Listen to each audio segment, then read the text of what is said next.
Hello my dear students. तो वीओम classes में फिर एक नया टॉपिक लेके मैं आपके सामने प्रेजेंट हूँ। तो टॉपिक है electric field intensity at equator line of electric dipole, यानी कि इक्वेटोरियल लाइन पर इलेक्ट्रिक डाइपोल की जो इक्वेटर लाइन होती है उस पर आपको कैलकुलेशन करना है इलेक्ट्रिक फील्ड इंटेंसिटी का। ठीक है, तो इसको आप कैसे कैलकुलेट करोगे? तो कल लास्ट क्लास में एक्सल लाइन पर इंटेंसिटी का फॉर्मूला आया था 2 kp अपॉन आर क्यू। आज हम पढ़ेंगे इक्वेटर लाइन में। तो देखिए कैसे करेंगे। तो फर्स्ट ऑफ ऑल आपको एक इसमें डायग्राम बनाना पड़ेगा। तो डायग्राम के लिए क्या करना है, एक डाइपोल आपको यूज करना है। ये माइनस क्यू चार्ज, ये आपका प्लस क्यू चार्ज। ओके, ये हो गई इसकी एक्सल लाइन। अब एक्सल लाइन, ये डिस्टेंस है सपोज 2a, ये ए पॉइंट है, ये आपका कौन सा हो गया, बी पॉइंट। अब ये हो गया इसका मिड पॉइंट ओ। अब ओ टू ए ये कितना हो जाएगा, ए, और ओ टू बी ये डिस्टेंस कितना हो गया, ए, हाफ हाफ हो जाएगा 2a का। अब एक्सल लाइन के परपेंडिकुलरली अगर आप कोई भी एक लाइन यहाँ पे ड्रॉ करते हो परपेंडिकुलर टू एक्सल लाइन, तो यहाँ पर इस लाइन को हम बोलेंगे इक्वेटोरियल लाइन। क्या बोलेंगे, इक्वेटोरियल लाइन। अब सपोज यहाँ पे एक पॉइंट पी अवेलेबल है। कौन सा पॉइंट है, पी। इस पॉइंट पी पे हमें क्या करना है, इलेक्ट्रिक फील्ड इंटेंसिटी कैलकुलेट करना है due to both charges, minus Q charge है प्लस क्यू चार्ज। अब क्या करना है इसके लिए, तो इलेक्ट्रिक फील्ड जो लाइंस हैं प्लस क्यू टू पी यहां से, तो इसकी जो इंटेंसिटी होती है प्लस क्यू चार्ज की वो ऑलवेज आउटवर्ड्स होती है। तो ये आपका हो जाएगा E1। इलेक्ट्रिक फील्ड इंटेंसिटी कितनी हो गई इसकी, E1। सेम ऐसे ही माइनस क्यू चार्ज है, तो माइनस क्यू चार्ज में इलेक्ट्रिक फील्ड इंटेंसिटी होती है इनवर्स। तो इनवर्स का मीन्स इस तरीके से इनवर्स, तो इसकी डायरेक्शन ये हो गई, तो ये हो गया E2। इसकी intensity E1 due to plus Q charge और E2 due to minus Q charge. अब क्या करना है, इस पॉइंट P पे टू इंटेंसिटी जनरेट हो रही है, एक E1 और एक E2, जो कि पॉसिबल नहीं होता है। तो इसको क्या करना है, हमें एक इंटेंसिटी में कन्वर्ट करना है। तो इसके लिए इसको हम क्या करेंगे, कंपोनेंट्स फॉर्म में, यानी कि घटकों के रूप में कंपोनेंट्स फॉर्म में कन्वर्ट करेंगे, ब्रेक कर देंगे। तो सपोज अब ये डायरेक्शन है, तो इसका रिजल्टेंट सपोज है E। इसका रिजल्टेंट कौन सी इंटेंसिटी हो गई, E। अब देखिए यहाँ पे सपोज एंगल है थीटा इस एक्सिस लाइन के साथ, और ये एंगल भी कितना हो गया, थीटा हो गया। तो ये एंगल यहाँ पे कितना होगा, ये एक अल्टरनेट एंगल हो जाएगा यहां से लेके यहां तक, तो ये एंगल थीटा है।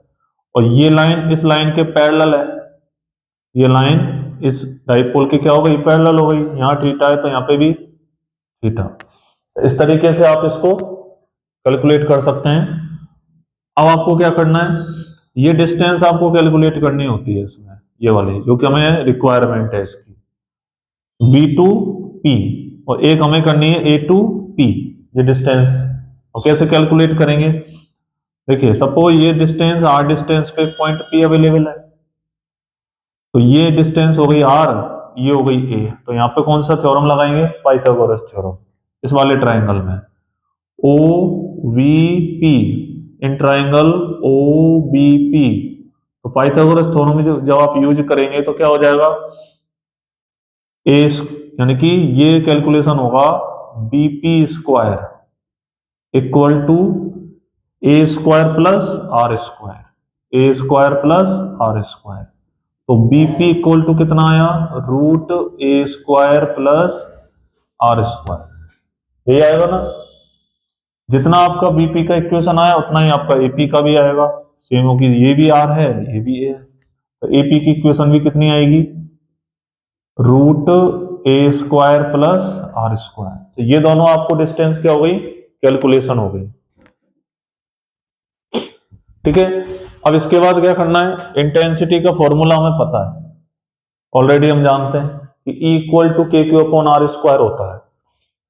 तो due to plus Q charge हमने कौन सी इंटेंसिटी मानी थी, E1, और due to minus Q charge E2। अब कैसे कैलकुलेशन करेंगे कि E1 equal to K Q upon R square, तो आर स्क्वायर का मीन्स ये वाली distance, root A square plus R square का होल स्क्वायर। तो E1 इक्वल टू कितना हो जाएगा, के Q upon A square plus R square. इस रूट से ये स्क्वायर कैंसिल हो जाएगा। इसको इक्वेशन नंबर फर्स्ट कंसीडर कर लिया। ठीक है, अब E2 सेम ऐसे ही E2 को कैलकुलेशन करो, कितना होगा, के क्यू अपॉन सेम ही आएगा। ठीक है, तो ये भी इतना ही आ जाएगा, ए स्क्वायर प्लस आर स्क्वायर।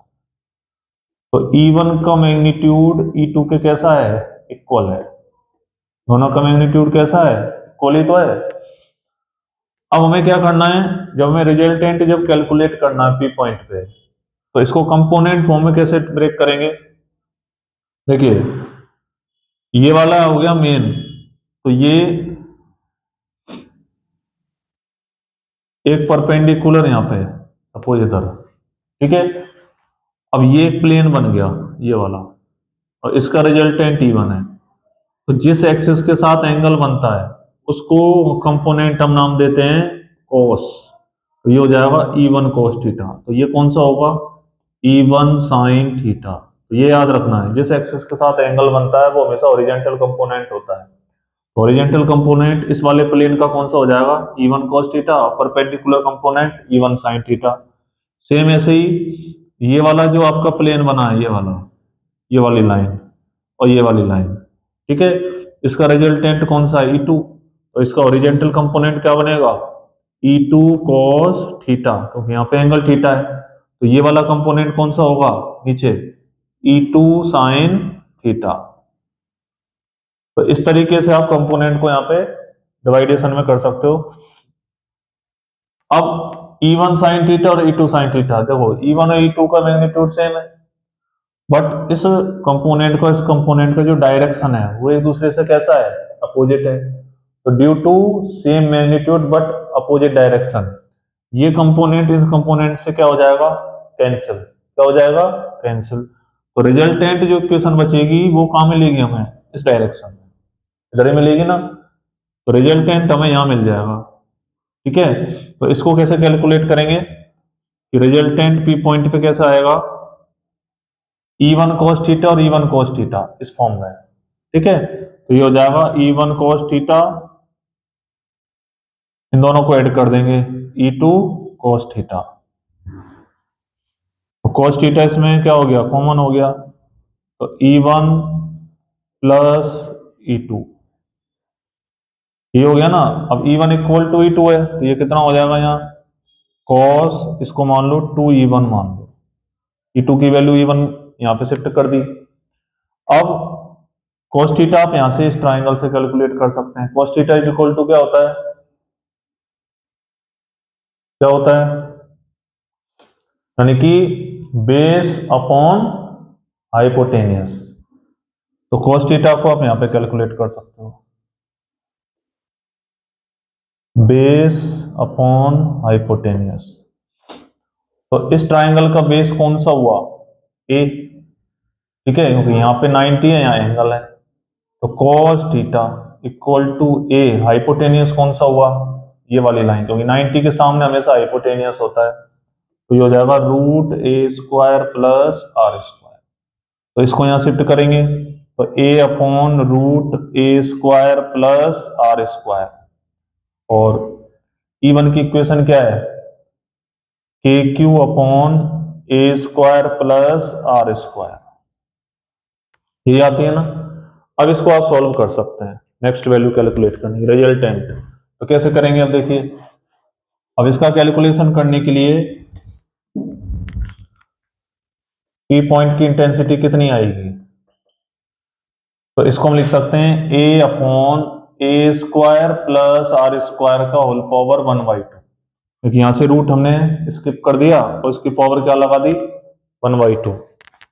2 को आगे मल्टीप्लाई कर दो, तो ये आगे हो जाएगा 2a/k⁴, और अपॉन में कितना है, ए स्क्वायर प्लस आर स्क्वायर, ऐसे मल्टीप्लाई कर दिया।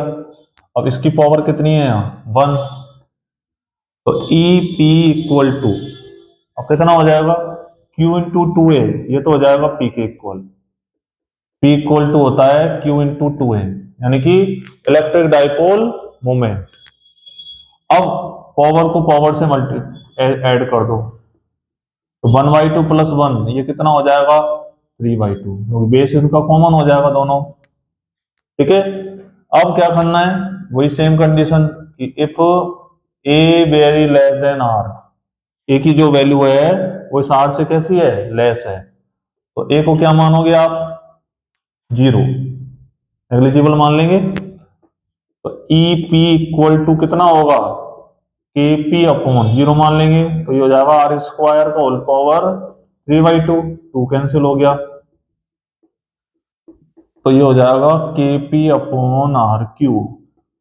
तो this is last equation of equatorial, यानी कि इक्वेटोरियल लाइन पर जो आपकी इलेक्ट्रिक फील्ड इंटेंसिटी होती है, ये इसकी लास्ट इक्वेशन आती है के पी अपॉन आर क्यू के फॉर्म में। और एक्सल लाइन पे क्या आती है, 2kp अपॉन आर क्यू की फॉर्म में। ओके, तो ये आपको ऐसे कैलकुलेशन आप कर सकते हो विद डायग्राम। तो आज की क्लास में आप इतना देखें और इसको प्रैक्टिस करें। नेक्स्ट क्लास में नेक्स्ट टॉपिक के साथ रिप्रेजेंट होगा, तब तक के लिए थैंक यू।